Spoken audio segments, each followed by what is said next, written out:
এদিকে এসে আমাকে আদর কর। আমি আদর করব না, আর এসব বাসর রাত আমি মানি না। বাসর রাত করবি না মানে? বাসর রাত তুই করবি, তোর বাপও করবে। সোজা কথায় রাজি হয়ে যা, না হলে আজকে তোকে জানে মেরে দেব। দেখ, আমি তোকে বন্ধু ছাড়া অন্য কিছু ভাবি না, আর বিয়েটা একটা অ্যাক্সিডেন্টই হয়েছে, এটাকে বিয়ে বলে না। আমি এত কিছু বুঝি না।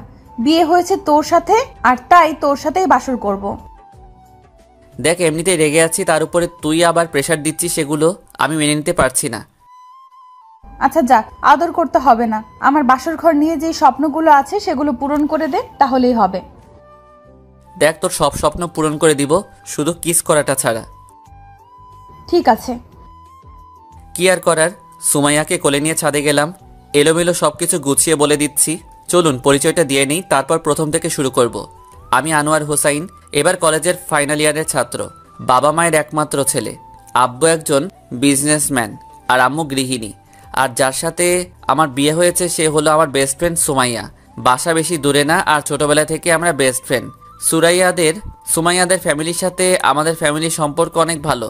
সুমাইয়াদের বাসার সবাইকে আমরা ফ্যামিলি ফ্রেন্ড মনে করি, তাই সবসময় সুমাইয়াদের বাসায় আসা যাওয়া আছে আমাদের। আপাতত এতটুকুই থাক, চলেন গল্পে যাওয়া যাক। সকালে শান্তির ঘুম ঘুমাতেছিলাম, তখনই ফোনটা বেজে উঠল। দিল ঘুমটা ভেঙে, তাকিয়ে দেখি সুমাইয়ার কল। বিরক্তিকর ভাব নিয়ে রিসিভ করলাম। বল। ওই, তোরে না বলেছিলাম আজকে তোকে একটা খুশির খবর দিব, তাই সকাল 7টায় পার্কে আসতে বলেছিলাম। এখন কোথায় তুই? ওহ নো, তাই তো ঘড়ির দিকে তাকিয়ে দেখে 8টা 10 বাজে। কি করি এখন? পরিস্থিতি সামলাতে বলে দিলাম। আরে এই তো বের হয়ে গেছি, 5 মিনিট লাগবে। তুই কি রাস্তায়? আসতেছি। বেশি না, 10 মিনিট লাগবে, আসতেছি। ও, তা কষ্ট করে একটু দরজাটার দিকে তাকালে ভালো হয় জনাব। তাকিয়ে দেখি সুমাইয়া দরজায় দাঁড়িয়ে আছে। জিব্বায় কামড় দিয়ে ফেললাম। কি রে, তুই না রাস্তায়, তাহলে খাটে আসলি কিভাবে? সরি, আসলে সজাগ পাইনি। ওকে, এসে যখন পড়েছি তখন বলেই যাই কথাটা। আমি আবার রিল্যাক্সে শুয়ে ঘুমানোর ট্রাই করতে লাগলাম, তখনই সুমাইয়া বলে উঠল, শোন, আমার বিয়ে ঠিক হয়ে গেছে। ঘুমের কারণে এত একটা কথাটার পাত্তা দিলাম না। কি রে, আমি কি বলতেছি তুই না শুনে ঘুমাচ্ছিস? ঝাঁকিকে ঘুম চলে গেল, তাই বিছানা থেকে উঠে বসলাম। বল, কি বলবি? বলছি আমার বিয়ে ঠিক হয়ে গেছে। কি? আর মাত্র 15 দিন পর আমার বিয়ে, তাই তোকে বলতে আসলাম। যাক, আলহামদুলিল্লাহ। তা কার জীবনটাকে নষ্ট করতে যাচ্ছি শুনি একটু। মানে কি বললি তুই? না মানে ছেলেটাকে, যে তোকে জীবনসঙ্গী বানাতে চাই। আব্বুর বিজনেস পার্টনারের ছেলে। ছেলেটা হয়তো জানে না এই মেয়েটার ব্যাপারে, তাই বিয়ে করতে চাইতেছে। যদি ওর ব্যাপারে জানতো তাহলে কখনোই সুমাইয়াকে বিয়ে করতো না। এসব ভাবনা বাদ দিয়ে সুমাইয়াকে একটু রাগাতে বললাম, তাই নাকি? যাক, আর মাত্র 15 দিন। হ্যাঁ। কিন্তু শান্তির নিঃশ্বাসটা ফেললি কেন? আমি চলে গেলে তুই খুশি হবি, তাই না? আরে না। তাহলে তুই শান্তির নিঃশ্বাসটা ফেললি কেন? আরে 15 দিন পর আমার কাঁধের পেতনি অন্য একজনের কাঁধে চলে যাবে, তাই শান্তির নিঃশ্বাসটা ফেললাম। তাকিয়ে দেখি সুমাইয়ার চোখগুলো লাল হয়ে এসেছে। এখনই আমাকে মারবে বলে মনে হইতেছে, তাই আগেই খেতার নিচে চলে যেতে লাগলাম। আর তখনই সুমাইয়া আমাকে এলোপাতাড়ি মারতে শুরু করে। আরে ব্যথা পাচ্ছি তো, সরি, মজা করেছিলাম। কুত্তা, শয়তান, বান্দর, বিলাই, আমি পেতনি, তাই না? রাখ, আজকে তোকে মেরেই ফেলবো। সরি বললাম তো।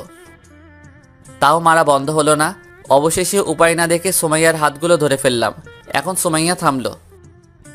কি হলো, পেতনির মার খেতে মন চাইছে না? না। তা বিয়ে নিয়ে কোনো প্ল্যান আছে নাকি তোর? আমার অনেকগুলো প্ল্যান আছে, তাই তো তোকে নিয়ে এখন একটু ঘুরতে যাব। এখন যেতে পারবো না, বিকেলে যাব। তুই এখন বাসায় যা। আর কলেজে যাবি তো নাকি? আর আমি এখনই তোকে নিয়ে ঘুরতে যাব। অবশেষে উপায় না দেখে যেতে রাজি হলাম। তারপর সুমাইয়াকে রুমে বসিয়ে দিয়ে আমি ফ্রেশ হতে চলে গেলাম। তারপর সুমাইয়াকে নিয়ে নিচে গিয়ে নাস্তা করে নিলাম। তারপর ঘোরাফেরা করতে লাগলাম। দুপুরে হোটেলে খেয়ে নিয়েও ওর আবার এক জায়গায় গেলাম ঘুরতে। সুমাইয়ার সব ঘোরাফেরা শেষ হয় বিকেলে। সুমাইয়াকে ওর বাসায় নামিয়ে দিলাম। বিকেলে বাসায় এসে ফ্রেশ হয়ে নিলাম। রাতে সুমাইয়া ফোন দিল।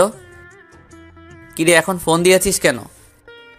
তুই এখন পার্কে চলে আয় তো। এখন কেন? তুই আয়, তোকে একজনের সাথে পরিচয় করিয়ে দিব। কার সাথে পরিচয় করিয়ে দিবি বল আগে। তুই আয়, আসলেই দেখতে পাবি কার সাথে পরিচয় করিয়ে দেই। তো আর কিছু বলার আগেই ফোনটা কেটে দিল। এই মেয়েটাকে নিয়ে আর পারি না।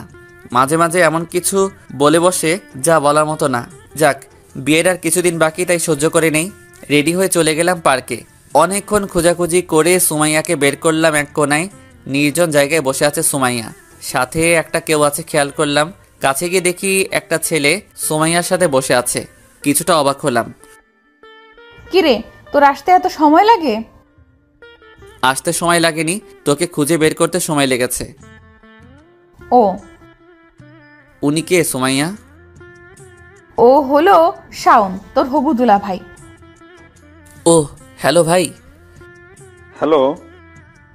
আয় তোরা বসে কথা বল, আমি গিয়ে ফুচকা খেয়ে আসি। সুমাইয়াটা আমাকে ফাঁসিয়ে দিয়ে চলে গেল ফুচকা খেতে। কি বলবো ওনার সাথে বুঝতেছি না। তখনই শাওন বলে উঠল, তোমার কথা সুমাইয়া আমাকে অনেক বলেছে। তুমি কি সুমাইয়ার ক্লাসমেট? ভাইয়া, সুমাইয়া মেয়েটা অনেক ভালো। রাগটা একটু বেশি, তবে মনটা অনেক ফ্রেশ। তাই তো দেখতেছি।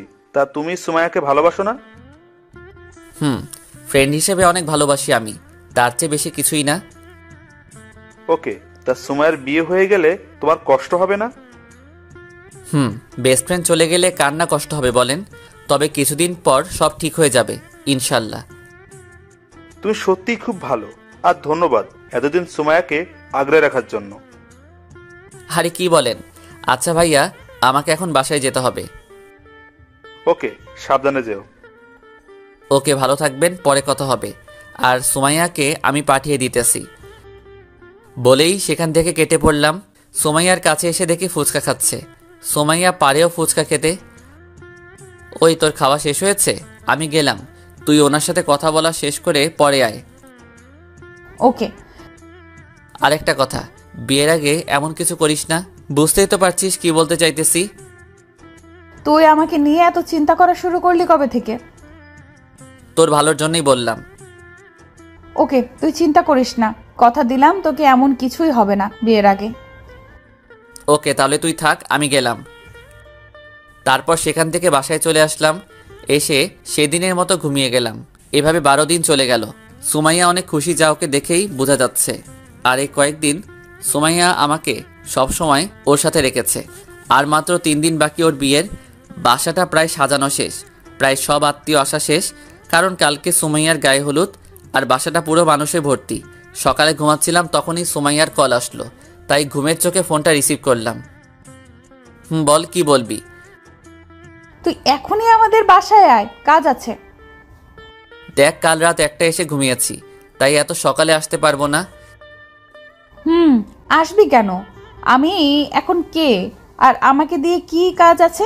পরশুদিনের পর থেকে আর ডাকবো না তোকে, থাক, আশা লাগবে না তোর। সুমাইয়ার কথা শুনে টাসকে খেয়ে গেলাম। কি বলবো কিছুই বুঝতেছি না। এই তুই ইমোশনাল টর্চার করা শিখলি কবে থেকে? তুই আসবি কিনা এটা বল। পেতনি, ইমোশনাল টর্চার করে দে, এখন বলিস আসবো কিনা? আসতেছি পেতনি। বলেই ফোনটা রেখে দিলাম। তারপর উঠে ফ্রেশ হয়ে নাস্তা করে চলে গেলাম সোজা সুমাইয়াদের বাসায়। তোর আসতে এতক্ষণ সময় লাগে? লেগে গেছে। তা কিসের জন্য আসতে বলেছিস সেটা বল। তুই বস, আমি রেডি হয়ে আসতেছি, তারপর তোকে নিয়ে একখানে যাব। বলেই সুমাইয়া রুমে চলে গেল রেডি হতে। কিছুক্ষণ পর রেডি হয়ে আসলো। এরপর দুজনে গিয়ে গাড়িতে উঠে বসলাম। সুমাইয়া নাকি ড্রাইভ করবে। আমি আর না করলাম না। আমি ওর পাশে বসে রইলাম, আর সুমাইয়া মনের আনন্দে চালাতে লাগলাম। কোথায় যাবি বলতো? কাল থেকে তো অনেক বিজি হয়ে যাব, তাই ভাবতেছি আজকে সারা দিন তোর সাথে ঘুরে ফিরে কাটাই। আজকে মন খুলে ঘোরার আমার শেষ দিন, আর আমার সাথে ঘোরার তোর শেষ দিন। সুমাইয়ার কথা শুনে মনটা খারাপ হয়ে গেল। কি বললো কিছুই বুঝতেছি না। মনটা খারাপ হয়ে গেল, তাই চুপ হয়ে গেলাম। আরে মন খারাপ করার কি আছে? না এমনি। আরে বোকা, আমার বিয়ে হয়ে যাবে তো কি হয়েছে? আমার বেস্ট ফ্রেন্ড তো তুই থাকবি সারা জীবন, আর আমাদের বাসায় আসলে তো তোর সাথেই কাটাতে হবে দিন। হুম। আচ্ছা, এসব কথা বাদ দিয়ে অন্য কথা বল। তাই ভালো, তাই এটা বল, বাসর রাতে তোর প্ল্যান কি? মানে বাসর রাত নিয়ে তোর কি স্বপ্ন?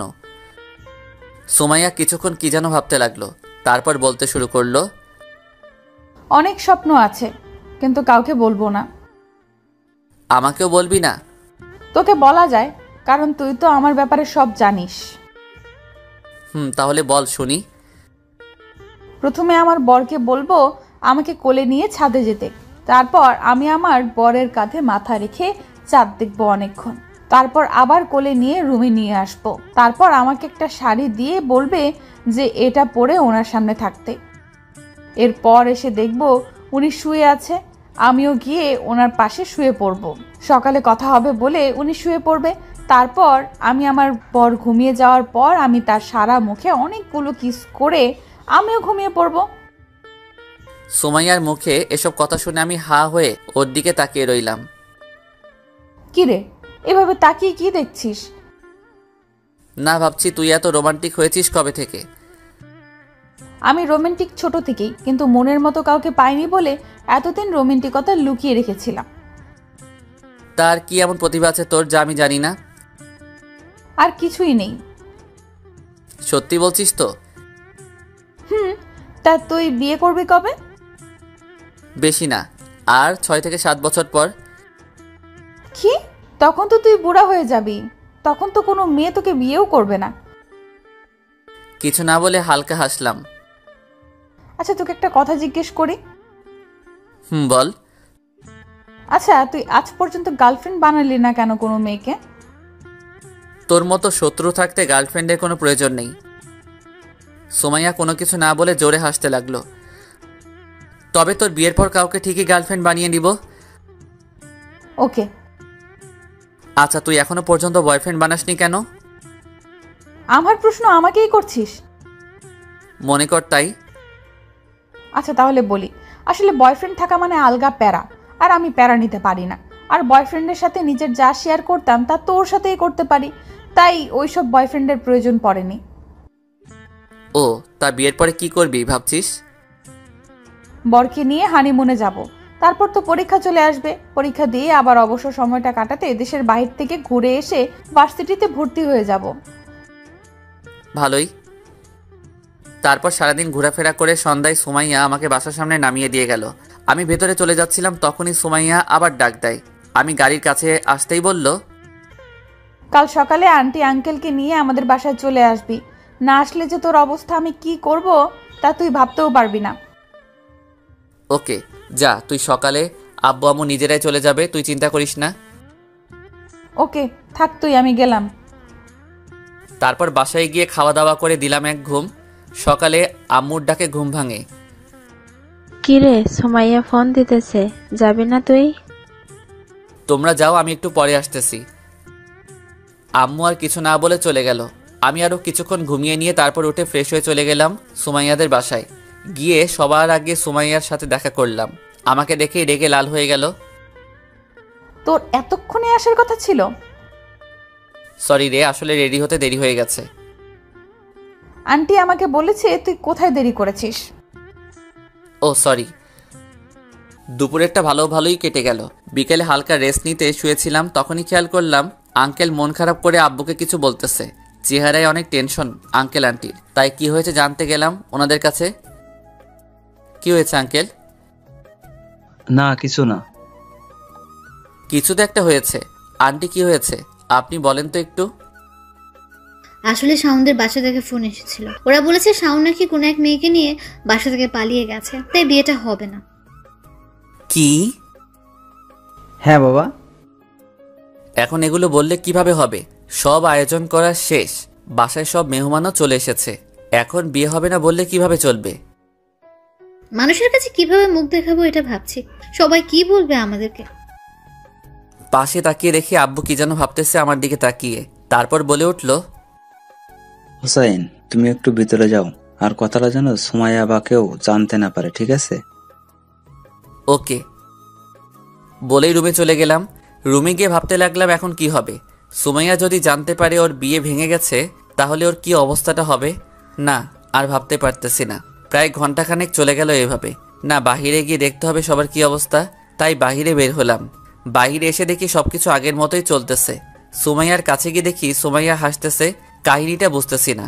এসব ভাবছিলাম তখনই সুমাইয়াদের বাসার কাজের লোক এসে বলে গেল আব্বু নাকি ডাকতেছে। তাই আব্বুর রুমে গেলাম। গিয়ে দেখি আব্বু, আম্মু আর আঙ্কেল আন্টি বসে আছে। আব্বু ডেকেছেন?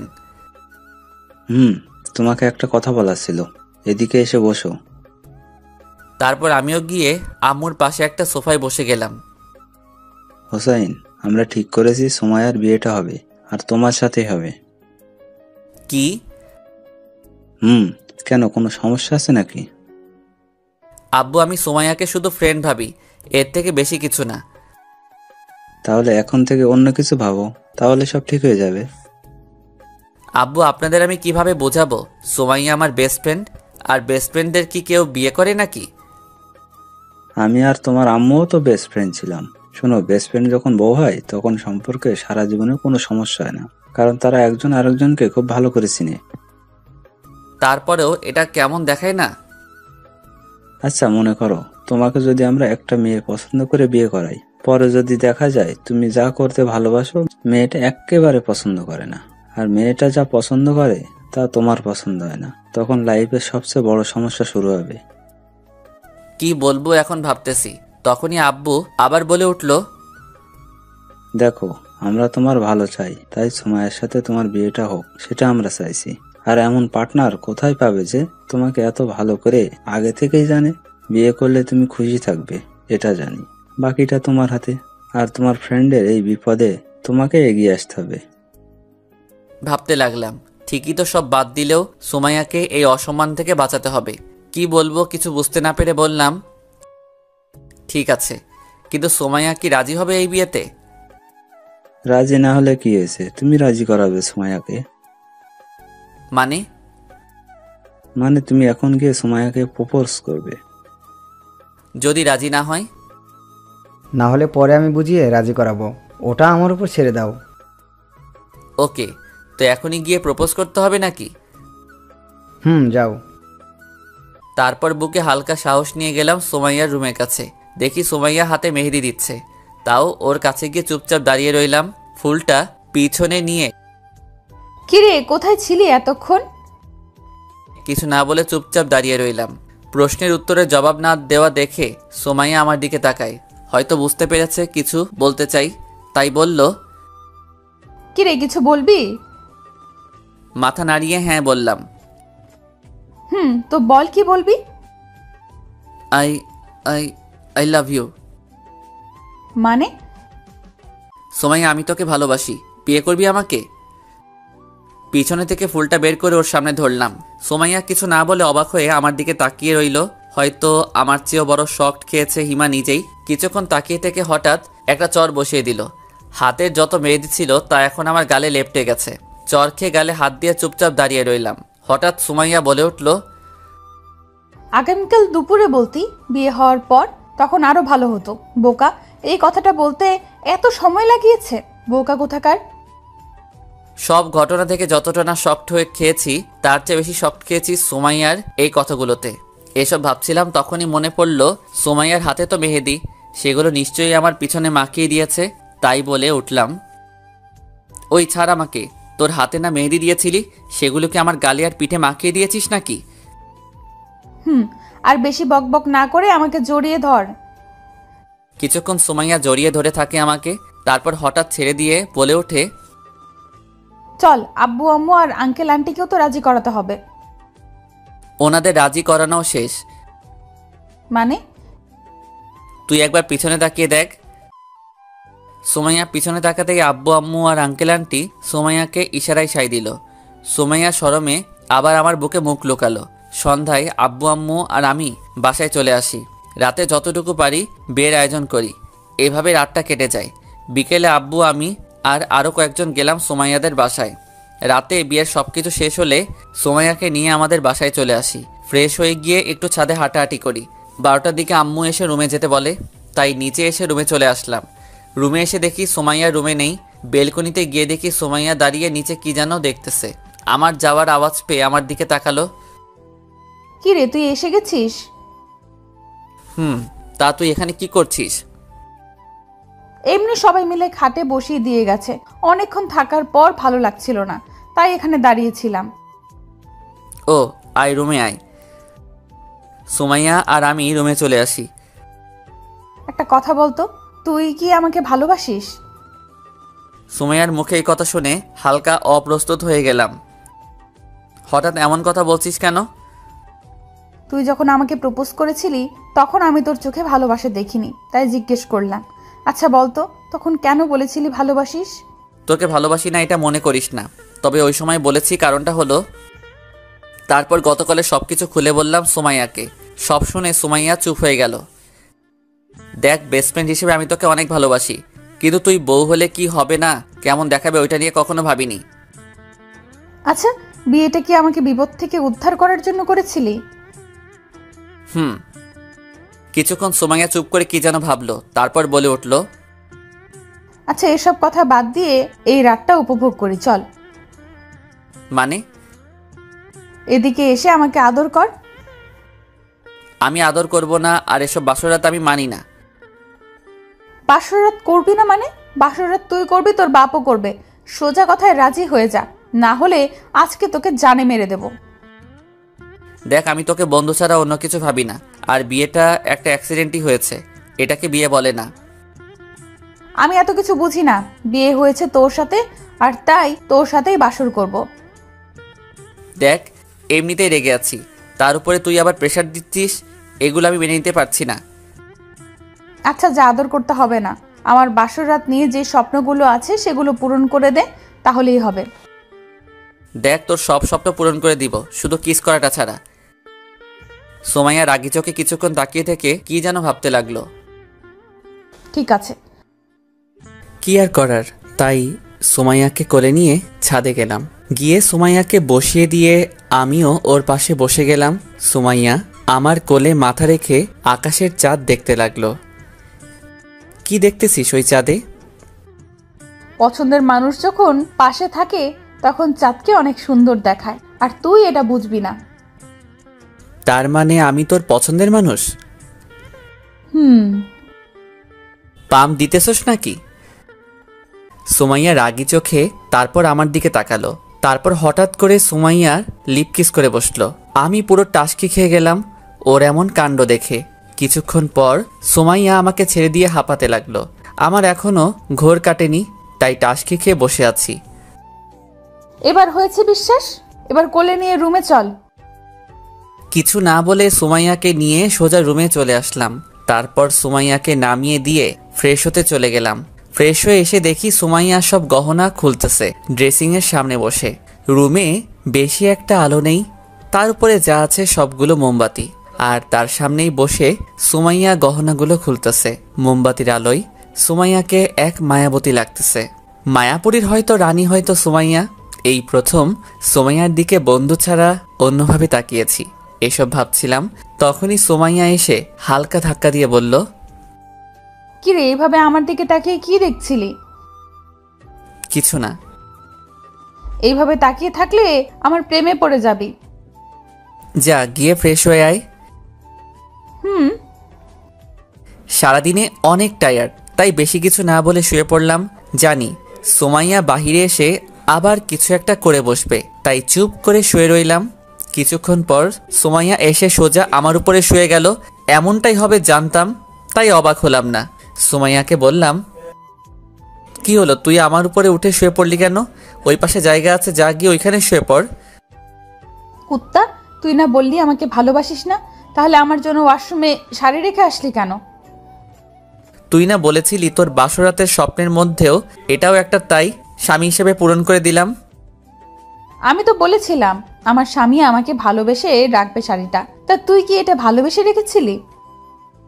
না। ও আচ্ছা, তাহলে তুই ঘুমিয়ে যা, সকালে কথা হবে। এমনিতে সারাদিনের ক্লান্তিকর ছিল, তাই তাড়াতাড়ি ঘুমিয়ে গেলাম। সকালে কারো কথা বলার শব্দে ঘুম ভাঙলো। তাকিয়ে দেখি আম্মু রুম থেকে বেরিয়ে যাচ্ছে, আর পাশে তাকিয়ে দেখি সুমাইয়া আমার বুকে মাথা রেখে কি যেন ভাবতেছে। কিরে আম্মু এসেছিল কেন? তোকে ডাকতে এসেছিল, আমি বললাম আম্মুকে চলে যেতে, আমি তোকে নিয়ে আসছি। তুই আমার বুকে শুয়ে আছিস কেন? মন চেয়েছে তাই। আর তুই তাড়াতাড়ি গিয়ে ফ্রেশ হয়ে নে, না হলে আর কেউ রুমে আসলে তোকে নিয়ে হাসাহাসি করবে। কেন, কি করেছিস তুই?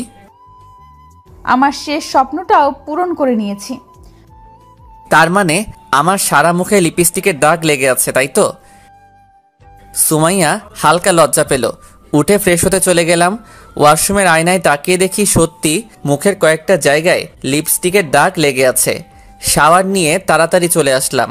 এসে দেখি বিছানাটা গোছাচ্ছে, তাই আমিও রেডি হতে লাগলাম। সুমাইয়া গিয়ে ফ্রেশ হয়ে আসার পরে দুজনে চলে গেলাম নিচে নাস্তা করতে। তারপর নাস্তা করে আমি উপরে চলে আসলাম। কিছুক্ষণ পর দেখি সুমাইয়াও রুমে চলে আসলো, এসে আমার পাশে বসে গেল। আজকে আমাদের সংসার লাইফের প্রথম দিন। তোর কাছে কেমন লাগতেছে আমি জানি না, তবে আমার কাছে অনেক ভালো লাগতেছে। তা সংসারে যে কাজ করতে হয় তা কি জানিস না? জানি, গিয়েও ছিলাম, কিন্তু আম্মু তোর খেয়াল রাখতে পাঠিয়ে দিয়েছে। আমি স্কুলের বাচ্চা না যে তোকে খেয়াল রাখতে হবে। যা গিয়ে আমার জন্য কফি নিয়ে আয়। তোর কফি তুই গিয়ে নিয়ে আয়। এখন কিন্তু আমি তোর স্বামী, আর স্বামীর কথা স্ত্রীকে শুনতে হয়, তা কি তুই জানিস না? সুমাইয়া রাগী একটা ভাব নিয়ে তাকিয়ে উঠে চলে গেল। কিছুক্ষণ পর কফি নিয়ে আসলো আমার জন্য। স্বামী সাহেব, নিন আপনার কফি। হালকা মুচকি হেসে কফিটা নিয়ে নিলাম। তারপর সুমাইয়া এসে আবার আমার কোলে শুয়ে গেল। ওই, তুই কোলে শুয়েছিস কেন? চুপচাপ বসে থাক। আমি তোর একটা কথা শুনেছি না, তুইও এখন আমার একটা কথা শুনবি। ও, তার মানে এই কারণেই কফিটা এনে দিয়েছিলি? আমি এখন একটু ঘুমাবো, আর তোর কোলে মাথা রেখেই ঘুমাবো। কিছু না বলে আমি আবার ফোন টিপায় মন দিলাম। সন্ধ্যায় আব্বু আমাকে আর সুমাইয়াকে তার রুমে যেতে বলল। বুঝতে পারলাম না ডাকার কারণটা কি। সুমাইয়া আর আমি গেলাম আব্বুর রুমে। গিয়ে দেখি আব্বু আম্মু দুজনে বসে আছে। আব্বু ডেকেছিলেন আমাদের? কালকে সকালে সুমাইয়াদের বাসা থেকে লোক এসে সুমাইয়াকে নিয়ে যাবে, আর তোমাকেও। আর তোমরা হানিমুনে কোথায় যাবে বলে ঠিক করেছো? আব্বুকে এখন কি বলবো বুঝতেছি না। তখনই সুমাইয়া বলে উঠল, আব্বু সামনে তো পরীক্ষা, তাই এখন হানিমুনে যেতে চাইছি না। পরীক্ষার পর হানিমুনে নিয়ে চিন্তা করব। ওকে, সমস্যা নাই, তাহলে রেডি হয়ে থেকো কালকে যাওয়ার জন্য। আচ্ছা বলেই সুমাইয়া আর আমি চলে আসলাম। ওই, আব্বু প্রশ্ন করার পর তুই কিছু বললি না কেন? তোদের শ্বশুর আর বৌমার মধ্যে আমি কথা বলে কি করব? আচ্ছা, আমাদের প্রথম বেবি কিন্তু ছেলে নিব। সুমাইয়ার কথা শুনে হাঁ করে ওর দিকে তাকিয়ে রইলাম। কি বলে মেয়েটা? কিরে এইভাবে হা করে তাকিয়ে আছিস যে? ওই, তুই কোন কথার মাঝে কোন কথা নিয়ে আসিস? বিয়ে হয়েছে 2 দিনও হলো না, আর উনি এসেছে প্রথম সন্তান কি নিব? আরে ভবিষ্যতের প্ল্যানিং করতে হবে না গাধা? তুই কর তোর ভবিষ্যতের প্ল্যানিং, আমি গেলাম ছাদে। বলেই ছাদে চলে আসলাম। এসে সন্ধ্যায় আকাশটা উপলব্ধি করতে লাগলাম। কিছুক্ষণ পর হঠাৎ পিছন থেকে কেউ জড়িয়ে ধরল। না দেখেই বুঝে যাই এটা সুমাইয়া ছাড়া আর কেউ না, তাই ওর দিকে তাকালাম না। হঠাৎ সুমাইয়া বলে উঠল, সন্ধ্যার আকাশ দেখতে যে কেউ একজন লাগে তা কি তুই জানিস? না, তা একটু কষ্ট করে বলবেন কাকে লাগে পাশে? নিজের ভালোবাসার মানুষটা। আমার তো কোনো ভালোবাসার মানুষ নেই, তাই একাই দেখছি। এটা বলা মাত্রই সুমাইয়া পিঠে কামড় বসিয়ে দেয়। ওই কি করছিস? ছাড় ছাড়। আর বলবি ভালোবাসার মানুষ নেই? পাগড়িটাকে শান্ত করতে তাই না করলাম, না হলে কামড় ছাড়বে না। এই তো গুড বয়। কেন এসব বাজে বাজে কথা বলে আমাকে রাগিয়ে দিস বলতো? ব্যথা করতেছে জায়গাটা। ঠিকই আছে, আর যেন না বলিস, তাই কামড়টাও জড়িয়ে দিয়েছি। ওই তুই কি রাক্ষসী নাকি? এইভাবে কেউ কাউকে কামড় দেয় নাকি? শয়তানকে সোজা করতে হলে দিতে হয়। এখন চল রুমে, আমি তোকে মলম লাগিয়ে দিতেছি। থাক, লাগানো লাগবে না। আবার বেশি কথা বলছিস, চল। হালকা ব্যথাও ছিল, তাই ভাবলাম রুমে এসে মলমটা লাগিয়ে নেই। তাই সুমাইয়াকে বললাম, চল তাহলে। যখনই পা বাড়ালাম তখনই সুমাইয়া বলে উঠল, আমাকে কোলে নিয়ে চল। ওই তুই কি বলছিস? তুই জানিস আব্বু বা আম্মু যদি কেউ দেখে তাহলে কি ভাববে? আম্মু রান্নার রুমে আর আব্বুর রুমে শুয়ে আছে, দেখে এসেছি, তাই ভয় পাওয়ার কিছুই নেই। তারপরেও নিতে পারবো না, তুই অনেক মোটা হয়ে গেছিস ইদানিং। কথাটা বলার পরেই সুমাইয়া রাগি চোখে আমার দিকে তাকালো। এখনই হয়তো কাঁচা গিলে খাবে আমাকে। আচ্ছা আয়, এবারের মতো নিয়ে যাই। থাক, তোর নিয়ে যাওয়া লাগবে না। অভিমানে মুখ ফিরিয়ে চলে আসতেছে, তখনই টান দিয়ে কোলে তুলে নিলাম। ছাড়, আমাকে ধরবি না একদম। সরি, আর বলবো না হুম। বলেই আমার গলা জড়িয়ে ধরে কোলে বসে আছে। তারপর সোজা নিয়ে রুমে নামিয়ে দিলাম। তারপর ড্রয়ার থেকে একটা মলম নিয়ে এসে আমার সামনে হাজির হলো। এই, তোর টি শার্টটা খুলে আমার কোলে শুয়ে পড়, আমি মলম লাগিয়ে দিচ্ছি। থাক, মলম লাগাতে হবে না। আর তোর সামনে গায়ের টি শার্ট খুলবো কিভাবে? তার চেয়ে ভালো লাগানোই লাগবে না। চুপ, বেশি কথা না বলে যা বলেছি তা কর তাড়াতাড়ি। এসেছে লাজুক সাহেব, বউয়ের সামনে কাপড় খুললে ওনার সম্মান চলে যাবে। এমনি লাগিয়ে দে, টি শার্ট খোলার কি দরকার? তুই নিজে খুলে আসবি না আমি উঠে খুলে দেবো তোর টি শার্ট? কোনটা? তোর খুলতে হবে না, নিজেই পারবো। বলে টি শার্ট খুলে উল্টে সুমাইয়া কোলে শুয়ে গেলাম। তারপর সুমাইয়া কামড় দেওয়ার জায়গাটায় মলম লাগিয়ে দিতে লাগলো, আর আরেক হাত দিয়ে মাথার চুলগুলো টেনে দিতে লাগলো। আমার একটা দুর্বলতা আছে, আর সেটা হলো আমি শুয়ে থাকা অবস্থায় যদি কেউ আমার চুলগুলো টেনে দেয় তাহলে আমি খুব তাড়াতাড়ি ঘুমিয়ে যাই। আর এটা সুমাইয়াও জানতো, তাই এবারও বেশি একটা দেরি হয়নি ঘুমাতে। ঘুম ভাঙলো সুমাইয়ার ডাকে। তাকিয়ে দেখি এখনো ওইভাবেই শুয়ে আছি, আর সুমাইয়া খাটের সাথে পিঠ ঠেকিয়ে বসে বসে মোবাইল টিপতেছে। কিরে, রাতে খাবি না? হুম। আম্মু ডাকতে এসেছিল, উঠে ফ্রেশ হয়ে আয়, নিচে যেতে হবে। আম্মু এসে কি আমাকে এভাবে ঘুমাতে দেখে গেছে? এভাবে মানে? মানে তোর কোলে মাথা রেখে ঘুমিয়ে আছি। কেন? তুই মারবি আমাকে? আম্মু দেখে কি ভেবেছে বলতো? আর তুই আমার চুলগুলো টেনে দিতে গেলি কেন? মন চেয়েছে তাই। আর আম্মু কি ভাববে? ওনারা কি এই বয়সটা পার করেননি? ওনারা কি জানেন না কি হবে এখন? এসব চিন্তা বাদ দিয়ে গিয়ে ফ্রেশ হয়ে আয়, নিচে যেতে হবে আবার। আমার টি শার্টটা কোথায়? এই নে। তারপর উঠে ফ্রেশ হয়ে দুজনে চলে গেলাম নিচে। খাওয়া দাওয়া করে আবার উপরে চলে আসলাম। এসে আমি খাটের সাথে হেলান দিয়ে বই পড়তেছিলাম। তখনই সুমাইয়া রুমে আসলো। কি রে, বউ রেখে একা একা কি করছিস? বলেই আমার বুকে মাথা দিয়ে কি পড়ছি তা দেখতে বসে গেল। ওই তুই কি শুরু করলি? শান্তিতে একটু কাজগুলো করতে দে। তুই ঘুমিয়ে যা, কাল তো আবার তোকে তোদের বাসায় যেতে হবে। তুই যাবি না? না। ওকে, আব্বুকে দিয়ে তোকে সোজা করতে হবে। আর আমাদের বাসা থেকে ঘুরে আসার আগে কোনো লেখাপড়া নেই, বুঝলি? তুই এখন কি করব?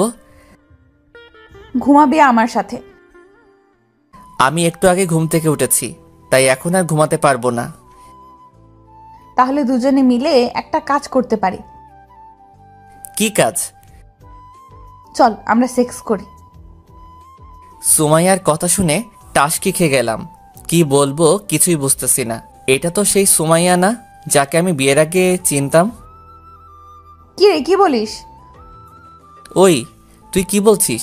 মাথা ঠিক আছে তো তোর? গাঁজা খেয়ে এসেছিস নাকি?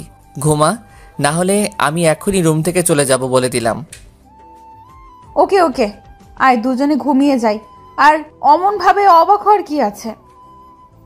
তারপর সুমাইয়া আমাকে জড়িয়ে ধরে ঘুমিয়ে গেল। এভাবে কেটে গেল এক সপ্তাহ। বিয়ের সব ঝামেলা শেষ করে ফেললাম, কিন্তু দিন দিন সুমাইয়ার পাগলামি বাড়তেছে। সকালে রেডি হয়ে সুমাইয়াকে নিয়ে কলেজে গেলাম। সবার খোঁজ খবর নিয়ে আমি বসে বসে আড্ডা দিতেছিলাম। সুমাইয়া চলে গেল মেয়ে ফ্রেন্ডগুলোর সাথে আড্ডা দিতে। ক্লাস শুরু হওয়ার কিছুক্ষণ আগে তিশা আমার কাছে আসলো। তিশা হলো পুরো কলেজের ক্রাশ, সেই সূত্রে আমারও ক্রাশ। তিশা আমাকে ডাক দিয়ে নিয়ে যায় কি বলবে বলে। আমিও তিশাকে নিয়ে একটা গাছের নিচে গিয়ে দাঁড়ালাম। কি অবস্থা হোসেন, এতদিন কোথায় ছিলে? এতদিন বিয়ে নিয়ে একটু বিজি ছিলাম, তাই আসতে পারি নাই। তা বিয়ে করে ফেলেছো, আমাদের কাউকে তো দাওয়াতও দিলে না। আসলে বিয়ে যে করব সেটা আমিও জানি না, সবকিছু হঠাৎ করে হয়ে গেল, তাই কাউকেই বলার সুযোগ হয়নি। তাই নাকি? কি হয়েছে বলো তো একটু শুনি। আসলে তারপর সবকিছু তিশাকে খুলে বললাম। যা হয়েছে তা ভালোই হয়েছে, কিন্তু একটা জিনিস খেয়াল করেছো হুসাইন তুমি? না, কি? সুমাইয়া সে কখন থেকে আমাদের লুকিয়ে লুকিয়ে দেখতেছে। তাই নাকি? তাহলে তো ম্যাডামকে একটা শিক্ষা দিতে হয়। কিভাবে? তুমি যদি কিছু মনে না করো তাহলে তোমার হাত ধরতে পারি? তাহলে সুমাইয়া দেখবে রেগে চলে গেছে। ওকে, বাট পরে আবার তোমাকে মারবে না তো? সুমাইয়া যেই রাগী। তোমাকে এসব নিয়ে চিন্তা করতে হবে না বলেই হালকা করে হাতটা ধরলাম। ব্যাস, তারপরেই নাকি সুমাইয়া রেগে সেখান থেকে চলে গেছে। বুঝলাম আজকে একটা কিছু হবে। আচ্ছা এখন বলো, আমাকে এখানে নিয়ে আসার কারণ কি? আসলে তোমার ফ্রেন্ড তৌফিকের নাম্বারটা লাগবে। ও, আমাকে না জানিয়ে এত দূরে চলে গেছো তোমরা? আরে তৌফিক তো এখনো জানেই না, আর তাই তো তোমার কাছ থেকে নাম্বারটা নিচ্ছি। ওকে, 017, আর কোনো হেল্প লাগলে বলবে, আমি আছি তোমাদের পাশে। ওকে। আচ্ছা চলো, ক্লাসের সময় হয়ে গেছে, এবার যাওয়া যাক। চলো। তারপর দুজনেই ক্লাসে চলে আসলাম, কিন্তু ক্লাসের কোথাও সুমাইয়াকে দেখতে পেলাম না। বুঝে গেলাম বাসায় চলে গেছে, তাই ক্লাস শেষ করে বিকেলে বাসায় চলে আসলাম। রুমে এসে দেখি সুমাইয়া ঘুমিয়ে আছে, চোখগুলো ফুলে আছে, মানে হয়তো পাগলিটা কান্না করেছে। এই মেয়েটার কবে যে আটকেল হবে আল্লাহই জানে। ফ্রেশ হয়ে ওয়াশরুম থেকে বেরোতেই গালে একটা চর বসিয়ে দিল। তাকিয়ে দেখি সুমাইয়ার লাল চোখে তাকিয়ে আছে আমার দিকে। ওই, তোকে কাল রাতে সেক্সের কথা বলায় এমন ভাব নিচ্ছিলি যে তুই কিছুই বুঝিস না, আর আজকে কলেজে গিয়ে লুচ্চামি শুরু করে দিলি। তুই গাছের পিছনে লুকিয়ে কথা শুনছিলি কেন, ওইটা বল। তোরা আমাকে দেখেছিলি? আর তোকে দেখেই একটু অ্যাক্টিং করেছি। আর স্বামীকে সন্দেহ করাটা বন্ধ কর পেতনি। এগুলো আগে বলিসনি কেন? তাহলে তো থাপ্পড়টা খেতে হতো না। সর এখান থেকে। আর ভুলেও যদি একবার হাত তুলিস আমার উপর, তাহলে তোর হাত পা ভেঙে তোর কাঁধে ঝুলিয়ে রাখবো বলে দিলাম। তুই কোনো মেয়েদের দিকে তাকাস না, তাহলেই আমি আর তোকে মারবো না। ঠিক আছে, তাহলে আজ থেকে তোর দিকেও তাকাবো না। আমার দিকে না তাকালে মিনিটে 10টা থাপ্পড় খাবি বলে দিলাম। তুই না বললি কোনো মেয়ের দিকে না তাকাতে, তাহলে আবার তোর দিকে কিভাবে তাকাবো? নাকি তুই পুরুষ, কোনটা? চুপ, বেশি কথা বলবি না। আমি ছাড়া আর কোনো মেয়ের দিকে সহজে তাকাবি না, আর তাকালে থাপ্পড়ের কথাটা মনে করিস। মনে থাকবে না? আর সর সামনে থেকে। না হুসাইন, এই সন্ধ্যায় একটু আদর করো না আমাকে। আমাকে মেরেছিস মনে নেই? তোকে আদর তো দূর, আমার কাছেও আজ থেকে আসতে দিব না। এক সময় তো ঠিকই করবি, আমাকে ছাড়া আদর করবি কাকে আর? কেন, তিশা আছে না? বলেই রুম থেকে বেরিয়ে নিচে চলে আসলাম, আর পিছন থেকে রাগে জ্বলে পুড়ে শেষ হয়ে যাচ্ছিল। রাতে খাওয়া দাওয়া করে চলে আসলাম রুমে। সুমাইয়া রেগে আছে, তাই ও আসার আগেই ঘুমের ভান ধরে পড়ে রইলাম। কিছুক্ষণ পর সুমাইয়া এসে কিছু না বলে চুপচাপ আমার বুকে মাথা দিয়ে ঘুমিয়ে গেল। এইভাবে কেটে গেল 2 মাস। পরীক্ষাও শেষ হয়ে গেল। আমাদের ক্লাসমেটরা সবাই মিলে ঠিক করলে একটা পার্টি দিবে সবাই মিলে, কলেজে সবার সাথে শেষবারের মতো মজা করার জন্য আর কি। সন্ধ্যায় আমি আর সুমাইয়া রেডি হয়ে চলে গেলাম সেখানে। পার্টি চলতেছিল, আমি আমার ফ্রেন্ডের সাথে কথা বলছিলাম, তখনই সুমাইয়া এসে আমার পাশে বসলো একটা কিউট বেবি কোলে নিয়ে। কিরে, কার বেবি নিয়ে এসেছিস? আমারই একটা ফ্রেন্ডের মেয়ে, দেখ কত কিউট বেবিটা। তা তুই বেবিটাকে নিয়ে ঘুরতেছিস কেন? আমার অনেক পছন্দ হয়েছে বেবিটা, তাই নিয়ে রেখেছি।